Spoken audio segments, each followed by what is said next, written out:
vai nos trazer a palavra hoje, nosso irmão presbítero Jonas, já bem conhecido da igreja. Ele pastoreia essa igreja junto com o corpo de presbíteros. Vamos orar para que Deus use nesse momento, na sua pregação.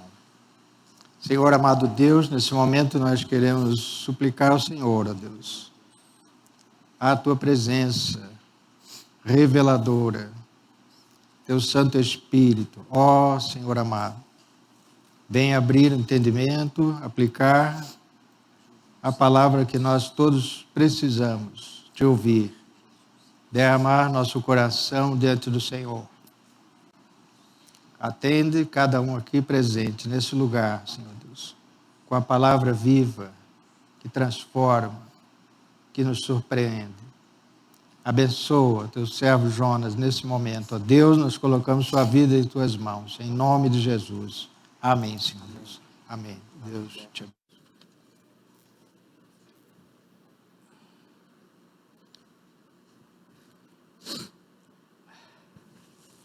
Graça e paz, meus irmãos. É uma honra estar aqui e também uma responsabilidade, um peso. A gente fica tenso, né, Felipe? O tempo todo, até chegar esse momento. Aí aqui o Senhor toma a gente pela mão e aí a tensão passa. Eu quero agradecer à igreja por nos acompanhar em orações. A gente sente o poder de Deus agindo através das orações dos irmãos.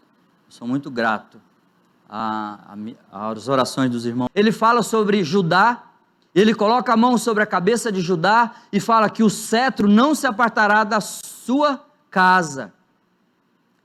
Davi veio da tribo de Judá, Jesus veio da tribo de Judá. Então ele profetiza sobre a tribo de Judá, que o reino eterno viria da tribo de Judá. Mas não somente isso, ele fala que todos os povos prestarão obediência a Siló. Siló é uma pessoa. Estudando um pouco mais, o tabernáculo é a habitação de Deus com os homens. E o escritor de Hebreus, no capítulo 9, vai explicar que Jesus entrou de uma vez por todas no Santo dos Santos, o que simbolizava o real Santo dos Santos, que é o próprio Senhor Jesus, e que Ele está no céu, assentado no trono, e intercede pelos santos. Então é muito importante a adoração em Siló, porque indiretamente essa adoração era ao Senhor Jesus. Como que o Senhor é extraordinário na sua palavra, na revelação da sua palavra, que vai amarrando as coisas para que o leitor entenda a quem tem que ser dirigido o louvor e a adoração. A Jesus. A Jesus. Muito importante. Ana, então, vem a Siló adorar, e ela tinha razões para não adorar. Eu apontei aqui 11 motivos para Ana não ir adorar, junto com o povo de Deus. A primeira delas é a distância, aproximadamente 30 quilômetros, e a viagem a pé demorava pelo menos 2 dias de viagem. Então Ana tinha motivos para não ir, motivos geográficos, né? E aqui é tão pertinho a igreja, né? E nós podemos hoje ter a comodidade do Uber. Eu vim de Uber para a igreja, ainda tive o privilégio de pregar para o motorista. Olha que bênção, que maravilha. Gente, é maravilhoso isso. Mas Ana tinha oposição de Penina, a outra mulher do seu marido. Ela irritava a Ana. Então isso era motivo. Não, eu não vou. Se ela vai, eu não vou. Pronto. Você vai levar ela? Vou, então não vou. Pronto. Mas ela ia. E ela irritava e chorava e não comia por causa disso. Gente, isso é motivo de sobra para não vir. Tem gente que não vem à igreja por muito menos. E às vezes nós mesmos fazemos o papel de Penina, nós lançamos palavras desagradáveis, doídas, dolorosas, por irmãos nossos, porque às vezes o irmão deixou cair alguma coisa, esqueceu o celular ligado. Ana sofreu oposição do próprio marido, quando ele fala: Ana, por que você está chorando? Você está chorando à toa, você tem a mim, menosprezando o sofrimento de Ana. Ela tinha o desânimo, tristeza, apatia. Ela fala que ela chegava diante de Deus com a alma quebrada, moída. Ela tinha falta de apetite, raiva, porque fala que ela ficava irada contra Penina. Ela tinha ciúmes, porque Penina tinha filhos, ela não tinha.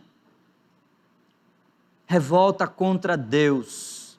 Às vezes nós nos voltamos contra Deus e falamos: Senhor, o Senhor não está vendo isso? Isso é motivo de eu não vir adorar ao Senhor, junto com o povo de Deus. E Ana tinha isso, porque ela sabia que o Senhor tinha encerrado a madre, o Senhor fez ela estéril. Os filhos de Ana estavam nas mãos de Deus, e ela sabia isso, e seu marido também sabia. Ana tinha muitas razões para não adorar, mas nós aprendemos com ela que na tribulação, a primeira atitude é adorar ao Senhor Jesus. Adorar. Eu vejo em Ana o exemplo de Calebe.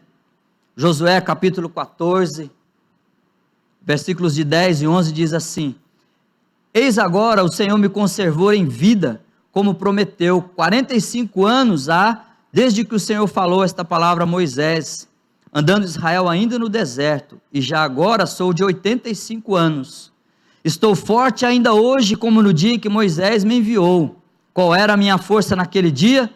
Tal agora para o combate, tanto para sair quanto para voltar. Que ânimo, hein? 80 anos. Me lembro de alguns homens aqui que têm mais de 80 anos. Me lembro da dona Joana, que tem mais de 80 anos e vem de ônibus para a igreja todo domingo. Pode olhar ali do lado esquerdo. A dona Joana vai estar sentada ali, ó, de ônibus. De ônibus. Dona Joana parece com Calebe. Não desanima. Não é a distância que impede ela de vir adorar. Não é as circunstâncias que impede ela de vir adorar. Viúva, sozinha. Sozinha. E vem. Todo domingo ela está aqui. Eu tive o privilégio de ir com o Sonelso até a casa dela e conhecer essa mulher extraordinária. Dona Joana. Não é muito conhecida entre nós, os mais novos da igreja, mas lá no céu, Dona Joana é muito conhecida. Eu mesmo tinha motivos para não estar hoje aqui. Eu liguei para o Carlos, falei: Carlos, talvez eu não consiga estar no culto domingo, por causa do contexto da minha mãe. Eu não sabia o que ia acontecer, ninguém sabia. E a coisa foi passando, o tempo foi passando, e fizemos uma escala entre os irmãos, e eu estou aqui. Diferente de todas as outras vezes, eu confesso aos irmãos, diferente. Mas eu estou aqui. E a tribulação não foi um motivo para me impedir de adorar o Senhor junto com os irmãos. Pelo contrário. Lendo esse texto, eu fiquei mais animado a adorar o Senhor. Muitos de nós temos dificuldades, obstáculos para não vir adorar. Enfermidades, problemas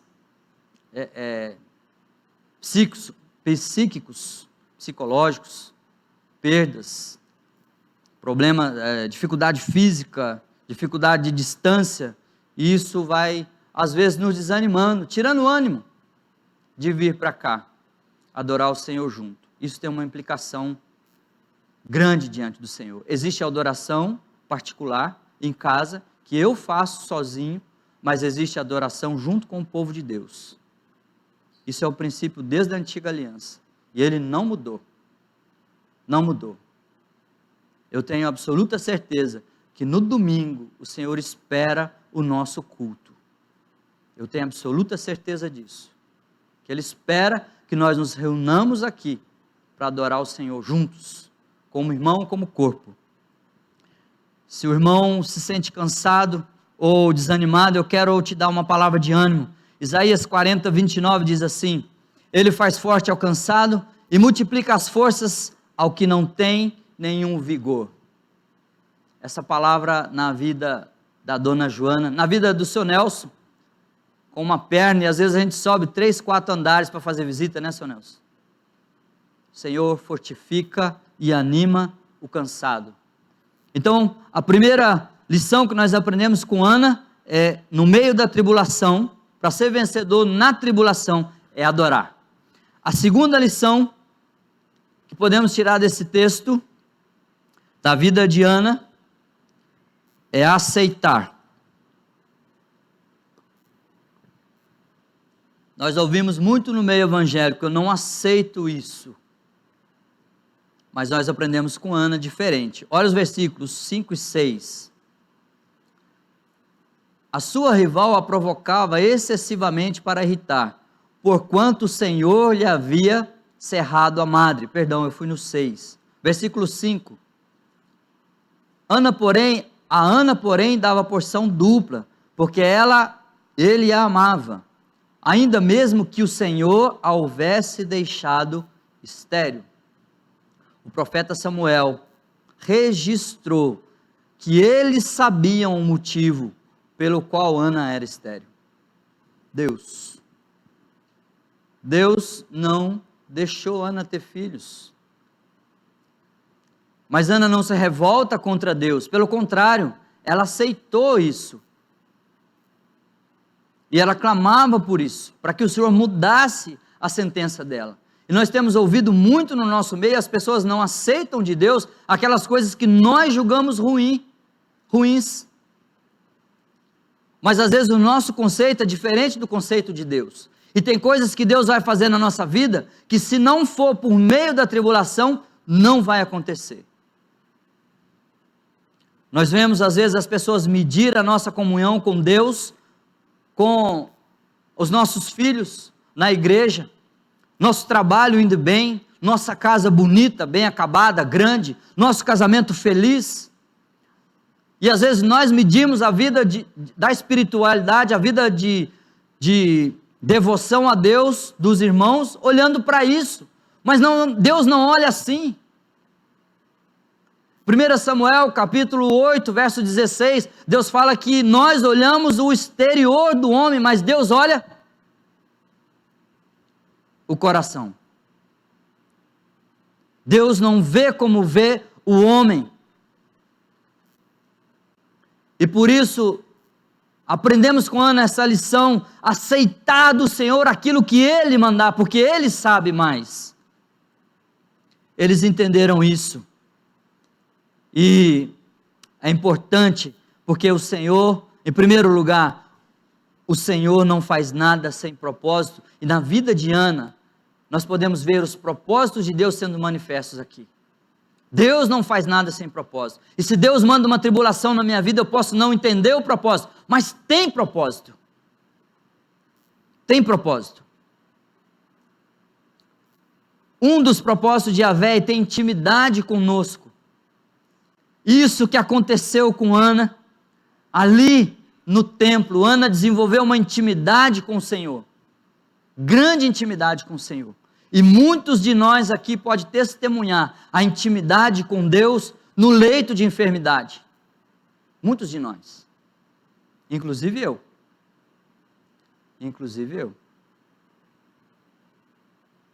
O outro propósito de Deus nas tribulações é ser conhecido e adorado. Êxodo capítulo 14 nos mostra isso. Olha o versículo 4, não precisa abrir. Os senhores, depois de ter mantido o seu povo escravo por 400 anos de tribulação no Egito, então o Senhor resolve tirar aquele povo.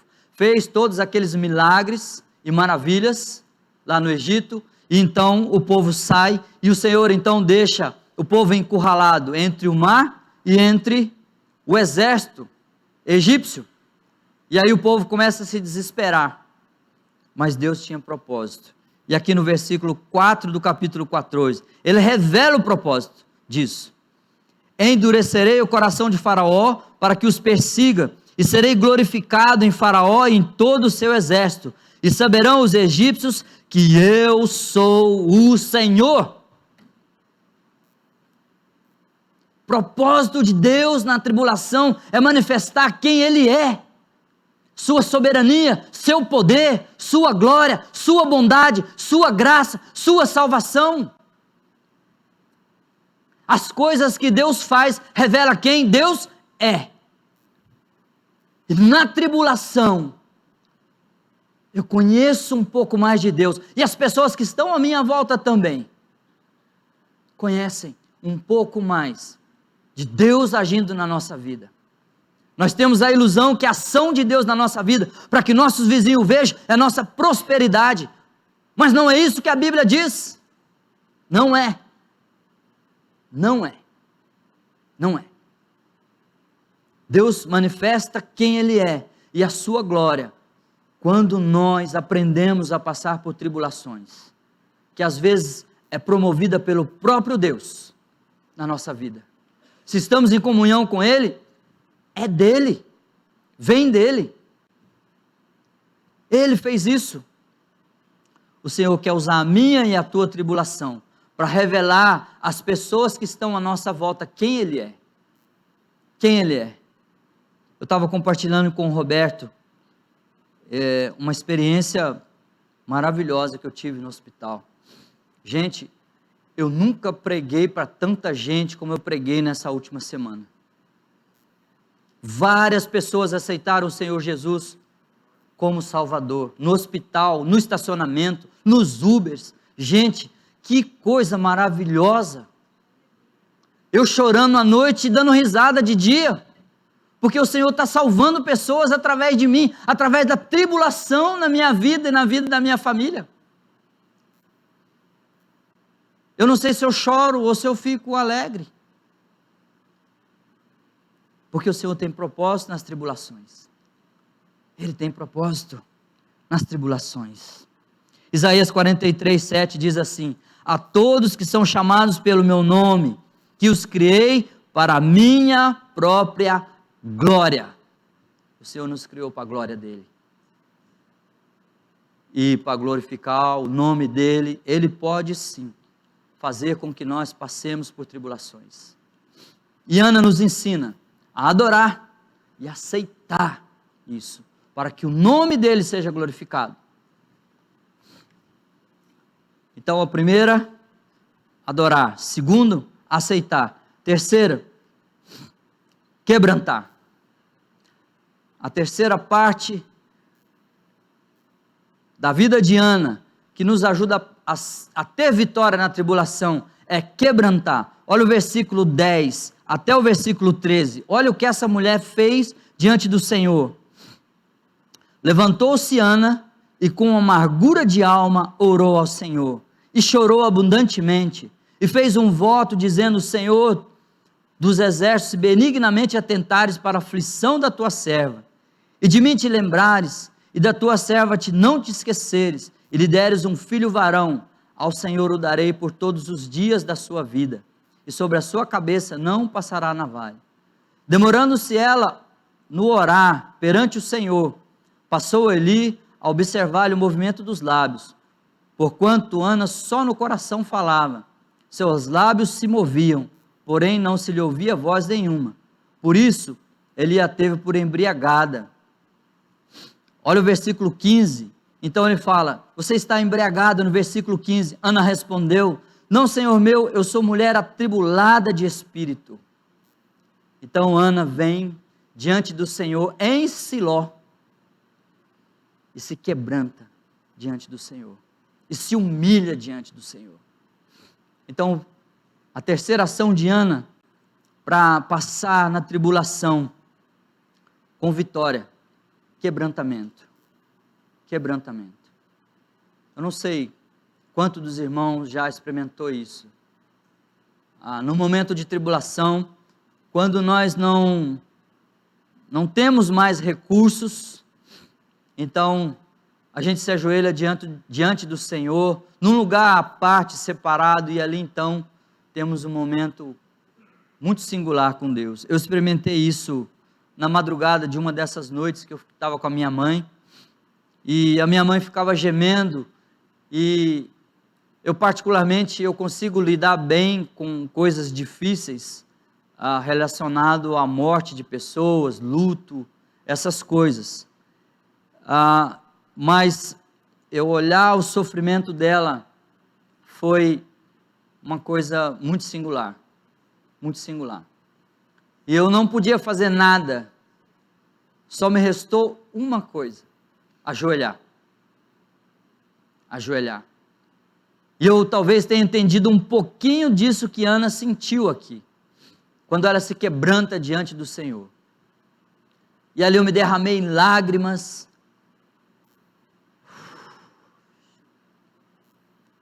porque não tinha recurso, não tinha o que fazer, nenhum remédio, nenhum aparelho, nenhum médico, nenhuma cirurgia. Então eu me quebrantei e me humilhei diante do Senhor, clamando dele misericórdia. Então, a terceira ação que nós podemos aprender com Ana é quebrantar, se humilhar diante do Senhor. E nós cantamos uma música, que fala disso, a oração que abre o coração. Ana fez isso. Uma oração do fundo da alma, alma batida, quebrantada, sem forças, mas Ana tira de dentro dela essa oração. Então, é uma experiência que o tribulado passa. Quem não passa pela tribulação pode ser que nunca experimente isso, ou não experimente isso até o momento da tribulação. Nós oramos por muitas pessoas que estão sendo tribuladas, mas quando é com a gente é diferente, ou quando é alguém muito próximo é diferente. Por isso eu acredito que todo crente, todo homem e mulher que serve ao Senhor em algum momento da sua vida vai passar a enfrentar a tribulação. Quebrantamento. Olha o que diz o Salmo 34, verso 18. Perto está o Senhor dos que têm coração quebrantado e salva os de espírito oprimido. Quer sentir o Senhor bem pertinho de você? Quebrantamento na oração. Dobra o joelho num lugar à parte, sozinho, e derrama a tua alma. Derrama a tua alma. Fala para Ele aquilo que você não fala para ninguém. Para ninguém. Só com Ele. Só com Ele. Ele sabe o que tem no meu coração. Ele sabe o que tem no teu coração. Mas Ele quer ouvir. Ele quer ouvir. Ele quer ouvir. Salmo 51, 17 diz assim: sacrifícios agradáveis a Deus são espírito quebrantado, coração compungido e contrito, o Senhor não desprezará. Coração quebrantado. Quebrantar, se humilhar diante de Deus, isso é vitória na tribulação. Isso é vitória na tribulação. O Senhor manifesta o seu favor aqueles que se humilham diante dele, aqueles que se quebrantam diante dele. A palavra de Deus confirma isso. E o Senhor também manifesta graça e bondade quando nós fazemos isso. Olha o que o Senhor Jesus disse em Mateus capítulo 11, versos 28 e 29. Vinde a mim, todos os que estáis cansados e sobrecarregados, e eu vos aliviarei. Tomai sobre vós o meu jugo e aprendei de mim, porque sou manso e humilde de coração, e achareis descanso para a vossa alma.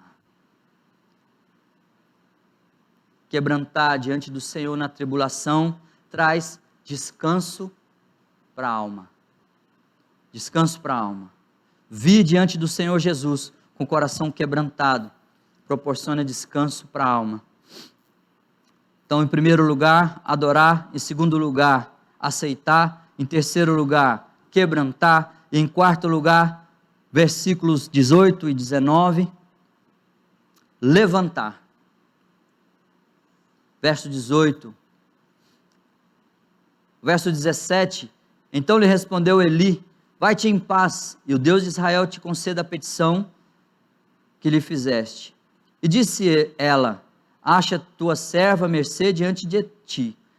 A mulher se foi seu caminho, e comeu, e o seu semblante já não era mais triste. Versículo 19, levantaram-se de madrugada, e adoraram perante o Senhor, e voltaram e chegaram à sua casa, a Ramá, e Eucana coabitou com Ana sua mulher, e lembrando-se dela, o Senhor, ela concebeu. Ana então, depois de se quebrantar diante do Senhor, depois que o profeta Eli, então constrangido de ter errado com ela, julgou ela mal. E às vezes nós, quando vemos pessoas quebrantadas, chorando diante do Senhor, pessoas com mãos levantadas, pessoas se balançando, e às vezes nós julgamos a pessoa, mas o Senhor é que sabe o que está no coração dela. O Senhor é que sabe. Me lembro da Leila, irmã de Samuel, quando ela ora, ela sente cada palavra que ela fala. Ela começa a chorar. E às vezes eu até choro do lado dela, sem ela perceber. Porque é bonito ver isso. Vem do fundo da alma a oração. Não que a pessoa que não chore, não é isso. O Senhor acolhe qualquer oração. Mas eu acho bonito quem consegue fazer isso, derramar a alma diante do Senhor. E Ana faz isso, mas depois da palavra que Eli fala para ela, então Ana se levanta e ela então seca as suas lágrimas, lava o seu rosto. O Senhor Jesus disse que quando a gente fizer jejum, que a gente deve lavar o rosto e passar perfume, para que as pessoas não vejam aquilo que nós estamos fazendo, que é para o Senhor. E por que existe uma relação entre o jejum? Porque no Antigo Testamento, o jejum é a aflição da alma. É a aflição de propósito da alma. Então Ana faz isso, e ela se levanta, e ela que estava sem comer, em jejum, por diversas razões, então ela comeu, aquelas porções ali que o marido dela preparou para ela, que provavelmente ia ser jogado fora, então dessa vez Ana sentou e se alimentou, e o semblante dela já não era mais triste, mas é interessante que a tribulação de Ana ainda não tinha terminado, porque ela não tinha filhos, ela ainda estava em Siló, para adorar, o tempo de adoração não tinha terminado, mas o Senhor já havia trabalhado no coração dela, e é assim que o Senhor faz. Às vezes o Senhor não mudou ainda a nossa situação, mas Ele muda o nosso coração. Esse é um dos propósitos da tribulação. O Senhor muda a gente por dentro, primeiro, para depois mudar por fora. É assim que Ele faz. Fez isso com Ana. Então Ana faz 4 ações aqui, quando ela se levanta. Primeiro, ela fez um voto de devolver ao Senhor o objeto da sua petição, o filho. Ela fala, Senhor, se o Senhor me der então um filho, então eu te dou o meu filho. Que coisa impressionante. Eu conheci um homem, nós fomos numa viagem de Asas de Socorro, e depois do trabalho feito, nós voltamos para o saguão, e a gente tinha que esperar o outro dia para a viagem de volta, e no culto lá nós demos as mãos, todos nós, e cada um teve ali uns 2 minutos para dar um testemunho de como que foi aquele trabalho ali entre os ribeirinhos, e aquele homem então feliz, e ele então experimentou o quebrantamento, porque ele disse que ele queria ser missionário. O sonho dele quando adolescente era ser missionário de Asas de Socorro. Ele queria ser missionário de Asas de Socorro, mas os pais dele não deixaram, porque ele tinha que estudar e ser doutor. Fez o contrário que Ana fez. Nós recebemos de Deus e nós queremos guardar para nós aquilo que Deus nos dá. E Ana, o que ela mais desejava, ela oferece ao Senhor. seu filho, o filho que ela não tinha ainda. Senhor, o que eu mais desejo hoje é ter um filho, mas eu dou ele para o Senhor, como oferta para o Senhor. E às vezes, nós ficamos contando o dízimo com dificuldade de entregar, ou dificuldade de ajudar um missionário no campo, que precisa comprar um equipamento, um motor. Eu particularmente, eu dei um testemunho quando eu falei sobre missões com as crianças, que quando eu comecei o meu desafio com missões, eu contribuía com R$30, foi assim que eu comecei, R$30, e eu passei para 40, para 50, e fui aumentando, hoje eu já nem sei mais quanto eu contribuo, eu só sei que, gente, não falta, quando chega no domingo eu falo assim, amanhã eu tenho um boleto para pagar. Tem gente que 2 horas da madrugada faz pix para mim, meus clientes. Eu não sei explicar isso. Não sei explicar.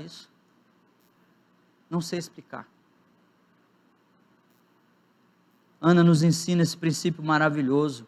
Muitos de nós estamos preparando nossos filhos para serem bem-sucedidos na vida e não olhamos para o que o Senhor quer. Pastor Tiago esteve pregando aqui, está faltando obreiros para o trabalho, pastores, missionários, está faltando.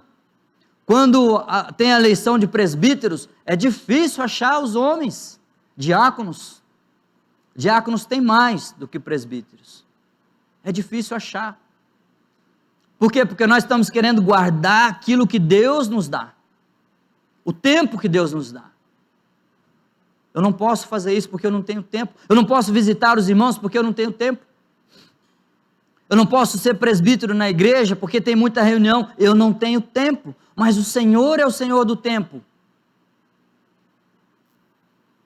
E aprendemos isso com Ana. Ela comeu e ela ficou alegre. Não tinha filho ainda estava em Siló. Mas a última adoração dela foi diferente da primeira. Porque ela se levantou, adorou novamente, versículo 19, e depois do versículo 19 diz que ela coabitou com seu marido. Então, às vezes quando nós estamos em tribulação, às vezes há atrito em casa, quem é casado, marido e mulher, e a parte física, a parte de contato, de intimidade, vai ficando de lado. Mas nós aprendemos com Ana, não é assim. Levanta, lava o rosto, passa perfume, e se você é casado, então abraça seu marido, beije, tenha intimidade com ele. Foi isso que Ana fez. Foi isso que ela fez. Isso que Ana fez. A tribulação leva então Ana a se levantar. A quarta atitude de Ana que se aplica à nossa vida. É interessante que Jó, no capítulo 42, verso 5, ele fala assim, depois de toda aquela tribulação que ele passou, perdeu os filhos, perdeu as propriedades, tudo que ele tinha, e o Senhor começa a falar com ele, se revelar a ele, porque Deus se revela na tribulação. E aí então no capítulo 42, verso 5, ele fala assim, eu conhecia o Senhor de ouvir, mas agora os meus olhos te veem. E é interessante que também na vida de Jó nada tinha mudado, nada. Ele continuava sem filhos, sem bens, doente, se coçando com um pedaço de telha, nada tinha mudado. E ele faz essa declaração, Senhor, agora os meus olhos te veem, agora eu conheço o Senhor de verdade. Como assim? Os amigos dele falando para ele que ele estava em pecado, a mulher dele falando para ele amaldiçoar a Deus e morrer, porque ele estava em maldição. E Jó fala, não, vocês não estão entendendo, agora que eu conheço a Deus de